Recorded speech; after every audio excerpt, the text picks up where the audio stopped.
कहते हैं गुमनामी की कोई आवाज़ नहीं होती है, खंडर दीवारें भी राज छुपा रहती हैं। ऐसी ही एक कहानी आज मैं आप सबको बताने वाला हूँ, जो कि है मालचा महल के बारे में। नमस्कार दोस्तों, एक बार फिर से आप सभी का स्वागत है आपके अपने YouTube channel old is gold history में। आज की इस वीडियो में हम मालचा महल की एक सच्ची घटना पर चर्चा करने वाले हैं। मालचा महल बहुत ही डरावनी जगह है, जो नवाब खानदान की गुमनामी का सच है। दिल्ली के जंगलों के बीच में बसा एक महल है मालचा महल। यह महल आज की तारीख में एक लावारिस खंडर है और एक समय पर इस खंडर के भीतर एक जिंदगी जो शाही और नवाबी की निशानी थी, वह अपने खंडर होने का बोझ ढोती रही और एक ही झटके में वह जिंदगी खत्म हो गई। मालचा महल दिल्ली के उन जगहों में से एक है जहां लोग आज भी जाने से पहले कई बार सोचते हैं। मालचा महल का इतिहास 700 साल पहले शुरू होता है। इसे फिरोज शाह तुगलक द्वारा बनवाया गया था। इसे बनने के पीछे सिर्फ एक ही मकसद था और वह यह कि शिकार के समय यहाँ रहने के लिए आते थे। लेकिन पिछले कई दशकों से यहाँ अवध के नवाब वाजिद अली की परपोती बेगम विलायत महल अपने बेटे साइरस राजा महल और अपनी बेटी सकीना महल के साथ रहती थीं। हाल ही में राजा महल का इंतकाल हुआ और वही इस महल के आखिरी वारिस थे। उनके जाने के बाद फिर किसी ने इस महल में आने की कोशिश नहीं करी। यह महल इतना वीरान है कि शाम के समय यहाँ से कोई जाने की हिम्मत नहीं कर सकता। आसपास के लोगों द्वारा बताया जाता है कि रात में उनको यहाँ से कुत्ते के भौंकने की आवाज़ के साथ साथ किसी के रोने की आवाज़ भी आती है। बेगम विलायत महल की मौत सन 1883 में हो गई थी।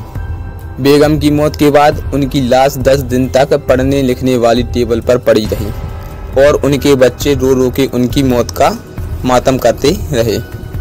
अब लोगों को इस महल से कोई आवाज़ सुनाई नहीं पड़ रही थी। तब सभी ने इसका फ़ायदा उठाने का सोचा।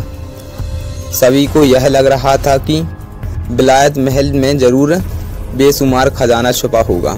और फिर 14 जून 1994 का दिन आया जब कुछ लोग इसी महल के खजाने की तलाश में घुस गए। तब वह दोनों भाई बहन अंदर ही थे। इतने लोगों को आते देख वह पूरी तरह डर गए थे। साथ ही उन्हें यह भी डर लग रहा था कि कहीं वह खजाने के चक्कर में उनकी मां की कब्र न खोद दे।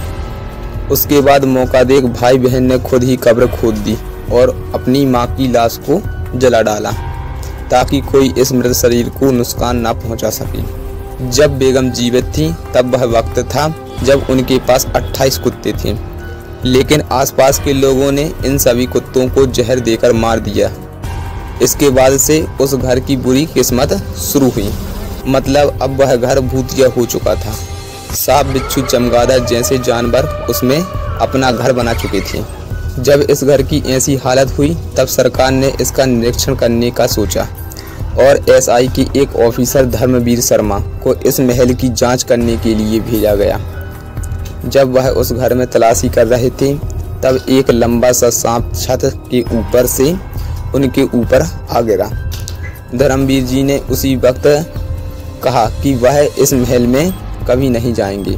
1885 में जब भारत सरकार द्वारा बेगम विलायत महल को इस महल का मालिकाना हक मिला था, तब इसे टूटे हुए खंडर और चमगादड़ों से भरे हुए महल के लिए बेगम ने पूरे 9 सालों तक दिल्ली रेलवे स्टेशन में एक प्लेटफॉर्म में धरना दिया था, क्योंकि वह एक राजघराने से ताल्लुक़ रखती थी। जब रेलवे के ऑफिसर उनको धरने से हटाने के लिए आते थे तब बेगम के कुत्ते झपटकर सभी ऑफिसरों को दूर भगा देते थे। साथ ही रानी कहती थी कि अगर कोई भी आगे आया तो वह सांप का जहर पीकर अपनी जान दे देगी। उनका कहना था कि वह अवध के नवाब वाजिद अली की खानदान की राजकुमारी हैं, तो इस नाते वाजिद अली शाह का यह महल उनका हुआ।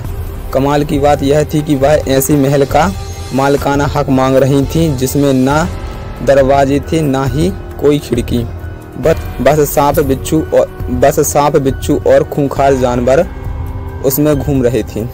कहते हैं कि बेगम की मौत के बाद बेटी सकीना ने काले रंग के कपड़े भी पहने थे। कुछ साल बाद यह इतना भूतिया लगने लगा कि 1-2 रिपोर्टर इसकी जांच करने आए, लेकिन सभी को हैरानी तब हुई जब वह 2 रिपोर्ट्स कभी वापस ही नहीं आई। जब इस महल को प्रतिबंधित किया गया था तब 4 दोस्तों का एक ग्रुप महल के अंदर गया था। फिर उन्होंने बाहर आकर जो बताया वह हैरान कर देने वाला था। उन्होंने कहा कि उन्होंने एक औरत को वहां देखा जो महल में घूम रही थी और बार बार कुत्तों की भौंकने की आवाज़ें आ रही थीं। बर्तन अपने आप गिर रहे थे। मालचा महल के आखिरी वारिस रियाज ने अपनी सारी ज़िंदगी वहीं गुजारी और गुमनामी की ज़िंदगी ऐसी काटी कि अंत दिनों तक राजा के पास खाने के लिए कुछ भी नहीं था और भूखे पेट ही उनकी जान चली गई।